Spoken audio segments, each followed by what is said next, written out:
Hey, what's going on, everybody? Radio here, and we are back with another video. Uh, just to wrap up the week, we have an AI news video from World of AI talking about Claude Sonnet 4.8, Claude Cardinal, I don't even know what that is, and the new Gemini 3.5 model in the arena, and more. This is just tidbits of the AI news over the last week that we're gonna watch and see what's been cooking since the crazy week we had before. All right, let's get into it. This week closes out with a bang because we've got some massive AI developments, starting off with Anthropic, where news strings referencing a mysterious Claude model, codenamed Claude Jupiter, has been discovered. This could potentially be the Sonnet 4.8, and although it's far less likely, some people are even speculating about Claude 5. Either Nah, way, there's a nah, strong chance we nah. I don't think it's gonna be Claude. I think they're gonna keep the increments going a little bit. If they say Claude 5, that means that they're really confident that this is the best, and they're really confident this is a massive jump from what came before. 4.8 is way more likely, but I mean Claude 5 is probably gonna be Mythos, no? Yeah, it's a little bit of a long shot, but it could be Claude 5. But I don't think so. I think it's way more likely for it to be at 4.8. could see this new model being revealed during Anthropic's developer event Well, that's on coming May up. 6th next week. But that's not all. Over on LM Arena, or now rebranded to Arena, there is a brand new Gemini model, a Flash variant that was spotted, and the quality of its output honestly looked incredible. Meanwhile, OpenAI continues pushing Codex forward with a really interesting new feature called Pets, which is pretty fun. Then you also have ARC AGI 3 benchmark scores, which have officially dropped, XAI quietly releasing Grok 4.3 through the API, and there's a ton more happening across the AI space right now. So let's just simply dive into the news. Oh, whoa, bury the lead here, bro. Oh man, dude, what is XAI doing, man? They've been quiet as hell. 4.3. I kind of want to play around with that. I know how some people feel about Elon Musk and Grok and XAI, but I definitely do think Grok is a very underrated model. And if they really work on it and kind of push its capabilities with the power and the compute that they have, they can really make something good. It's just that it's controlled by Elon Musk, and he wants it to act in a certain way, which is like, hey, dude, if you just let it go and just let the scientists and the researchers and the people you hire kind of do their own thing, you would have a way better model than what you have right now. It's just because you are a fucking control freak and you need the model to act, behave, and talk in a specific way, instead of just letting the training, letting the compute, and letting the people you hire and employ kind of do their own thing and really hone it and do the best that they can so that this model can really perform. It'll be a night and day difference. And I think that's one of the issues that they have. Is that's why Grok is not as popular outside of X. And the only reason it's popular on X is because people can just call on it whenever they want. It's not as restrictive as like Claude or OpenAI, where you have to go to the chat interface and all that. You can just be on X and just use it right there. But outside of that, like I don't see, or if it's not like a funny video, people talking to Grok with the red panda avatar, I don't see people use Grok at all with anything. And it's kind of sad because you're working so hard on it. You spend so much money on it, and you want to spend more and more money on it. It'll be great if you gave a little bit more freedom to your AI lab and let them actually cook, instead of being this control freak that needs the AI to be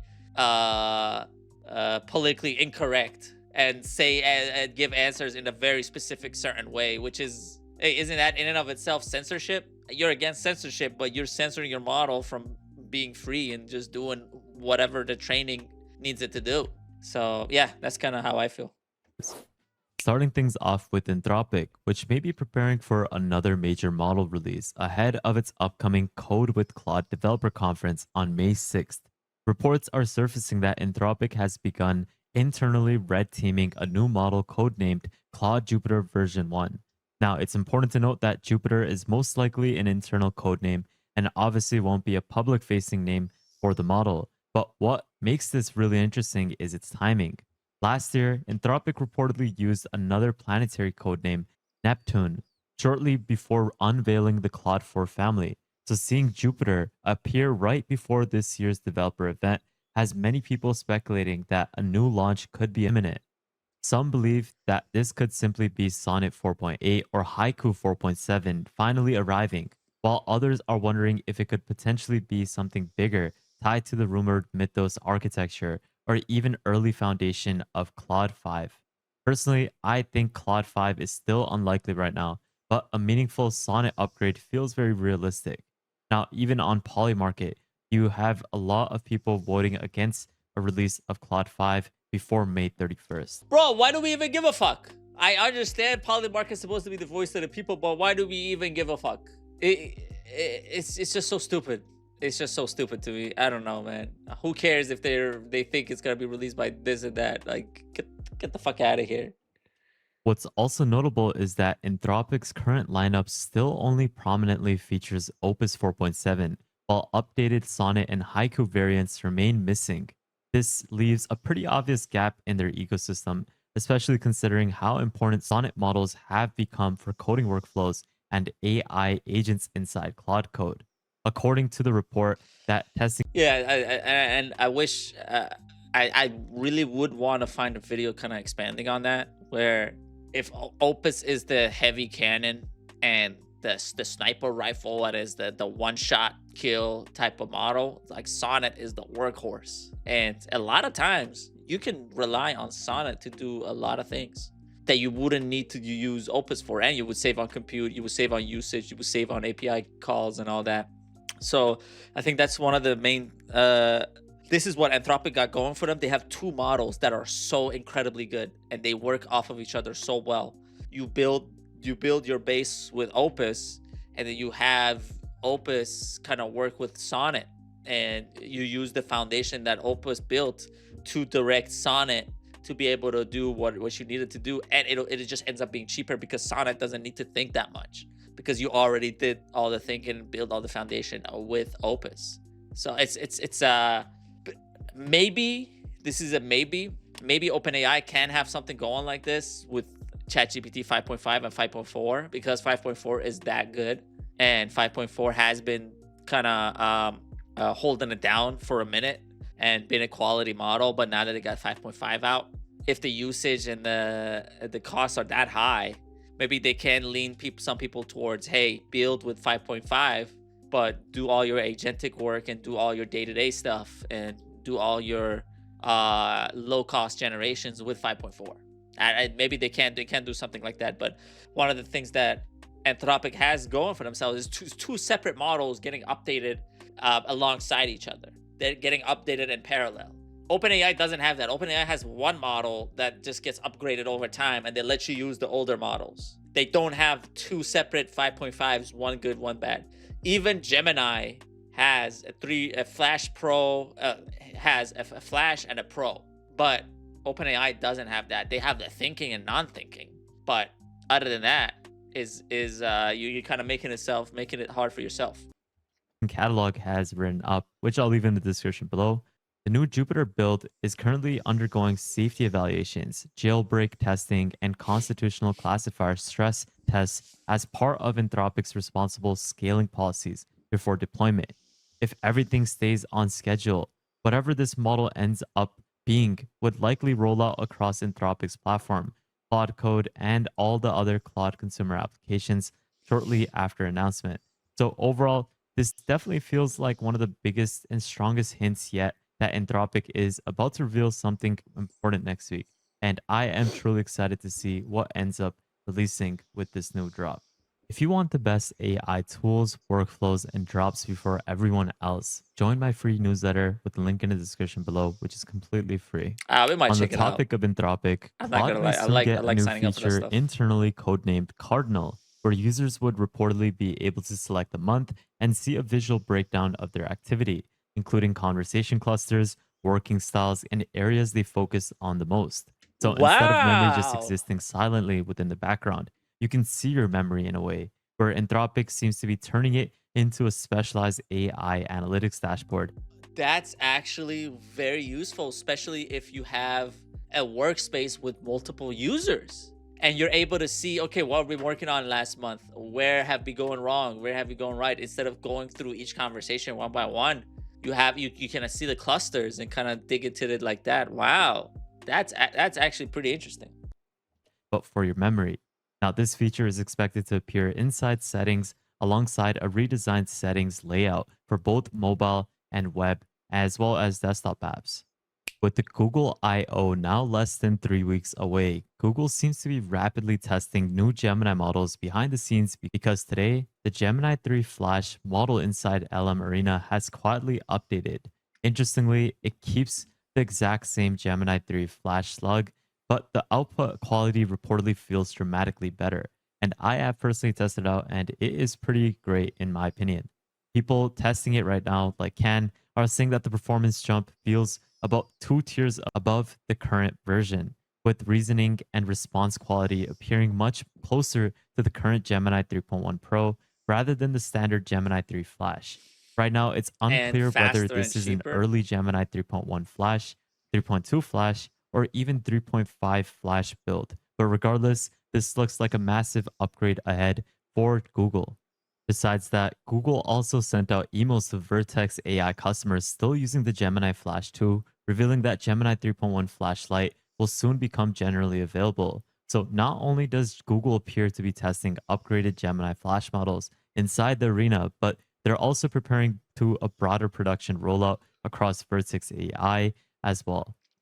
Now, in my particular test, I had requested it to create a Minecraft clone, and I'm not saying this is perfect, but the quality is definitely there. Oh, for a The fact Flash that I'm able model. to place down different blocks, break it, also have infinite terrain being generated is a remarkable feature that was outputted with this generation. AI Battle did a comparison test of the new Gemini 3 Flash in the arena versus the previous Gemini 3 Flash, and you can clearly see on the voxel test, it did a great job in creating the scene, and it was able to depict it with the Flash model, which is definitely remarkable. Google seems to be moving slower than the other companies, but the quality is there. And sorry, I'm reading the fucking text right now. The model seems to be showing up on Code Arena unusually often, which is usually a good indication that they are testing a new model. When DeepSeek tested V4, the model showed up very frequently in the text arena. In the last 7 battles, I got the new Gemini Flash model 6 times. Okay. Yeah. Google seems to be going very, very, very slow. I mean, compared to OpenAI and Anthropic, but everything they release seems to be quality, and they've been pushing the Notebook LM usage, and they want you to use that as the context of your personal Gemini, so that whatever Gemini uses, it can be stored in Notebook LM, and the context for that is way bigger than what you would need, what you would get on like a Claude or a ChatGPT. And I don't know, the quality, Google seems to be going for quality, and they release slower. Their cadence is slower relatively, but they still competitive, which is very nice to see. And especially the catch up they had during last year, from early 2025 to late 2025 and early 2026, the distance that Google came has been incredible, and the stumbles that OpenAI had made Google catch up to them.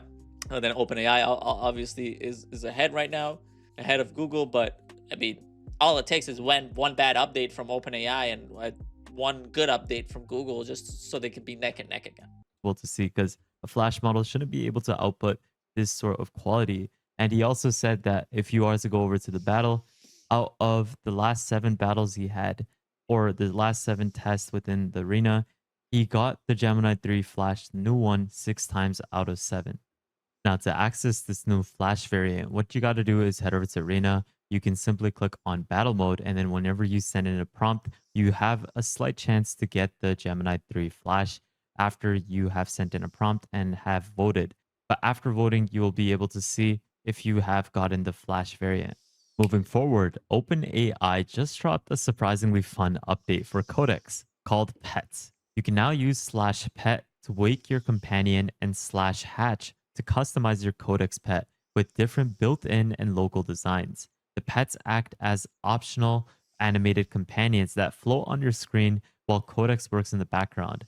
But this isn't That's just cute. cosmetics. Oh my This god, is the an goblin. overlay that actually shows live Codex activity, including the active thread, whether the agent is currently running, waiting for input, or ready for review, alongside quick progress updates so that you can monitor tasks without reopening the app.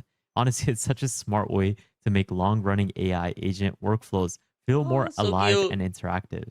Next is a really great practical feature that OpenAI has introduced to Codex, and I truly believe that this is making Codex into a super app because it makes it easier to fully transition into Codex with a new migration system that lets users import settings, plugins, agents, project configurations, and more in just a few clicks. The goal here is pretty clear for OpenAI. They're trying to reduce friction and make switching workflows into Codex feel seamless instead of rebuilding everything from Wow. scratch. Next up is the new ARC AGI 3 benchmark, which had just released new scores on this new benchmark for the GPT 5.5, as well. Before we see the benchmarks, do you guys use Codex? Have you been using Claude Code versus Codex?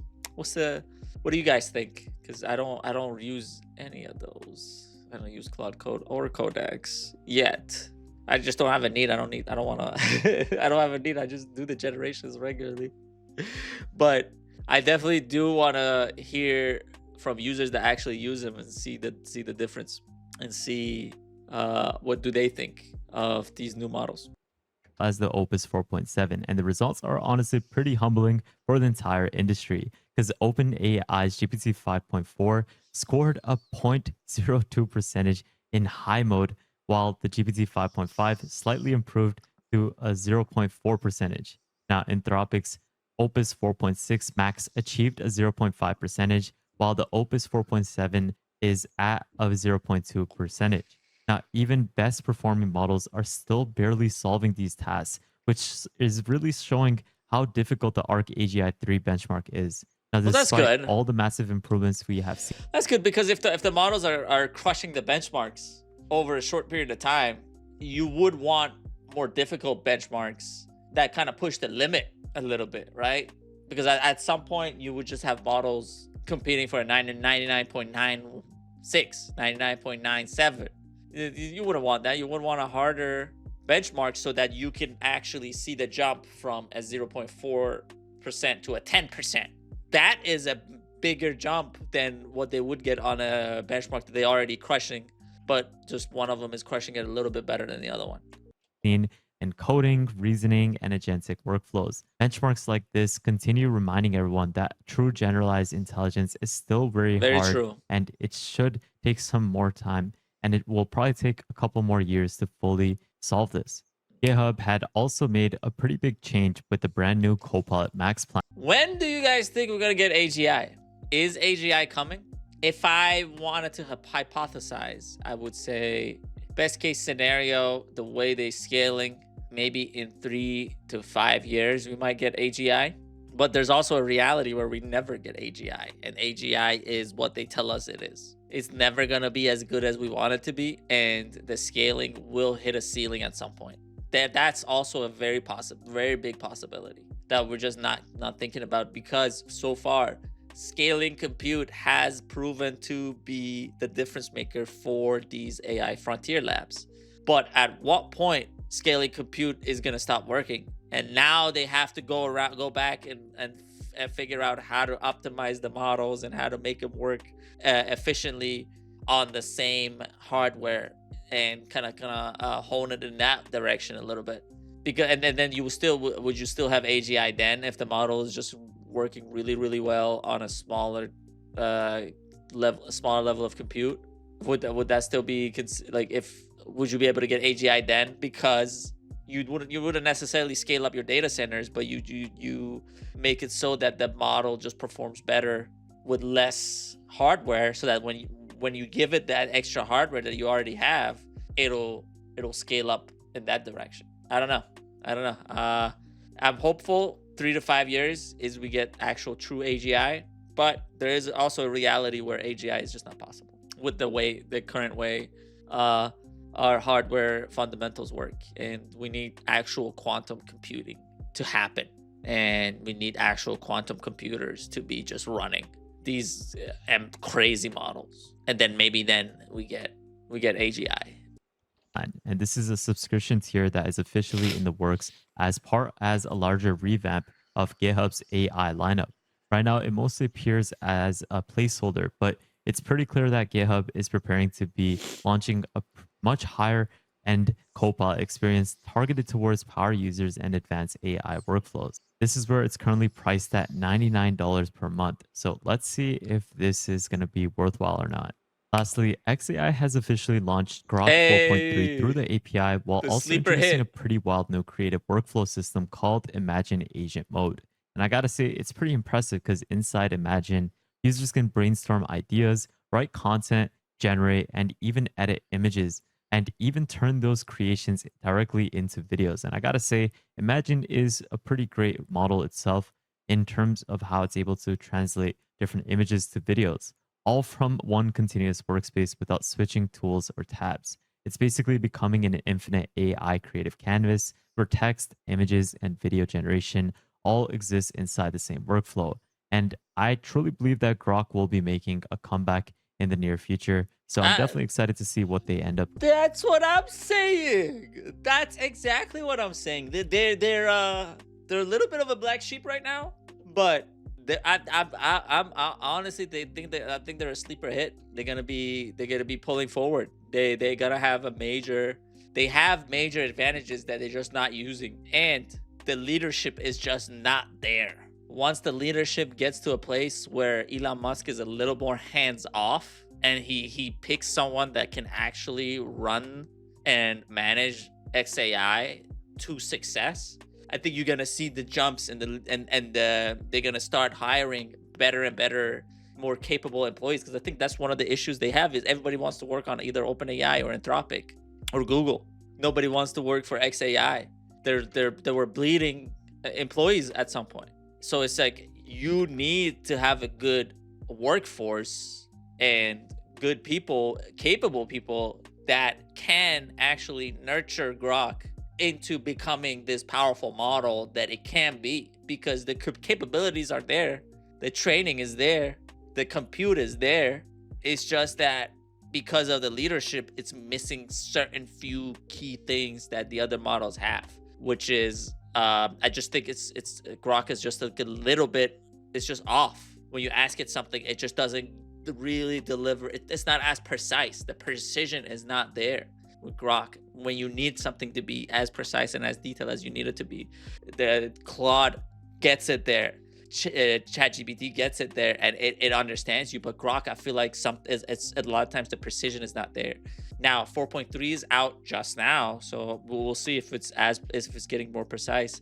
They're gonna come out with more models, obviously, so we're gonna see if those are getting more and more precise. But overall, I think you need better leadership for XAI so that you can get better workforce for XAI, so that you can hone Grok to become a more precise and more capable model, and is able to use all its capabilities, and you can actually have it become a competitor in this space and have enterprises actually use Grok for their day-to-day. It's almost there. It's just you're just missing a few key things that these other models have, and to me, namely, it's precision. If you get the precision right, and with the infrastructure you have, you bring the compute down. I think another arena that Grok can compete is, hey, let's make our models slightly more affordable than the fucking $30 per million token ChatGPT 5.5. Let's make it more affordable so that actually people can use it and use it at scale. I think that's another place they can compete. Now, are they going to be able to compete? Because Grok already been like somewhat pricey, especially the higher tier models. So we'll see on that too. But yeah, Grok, it's almost there. They just need to change a few things about XAI. And me personally, I would have Elon Musk be a little bit more hands off and just let it flourish into the powerhouse that it can be. And you definitely see it compete.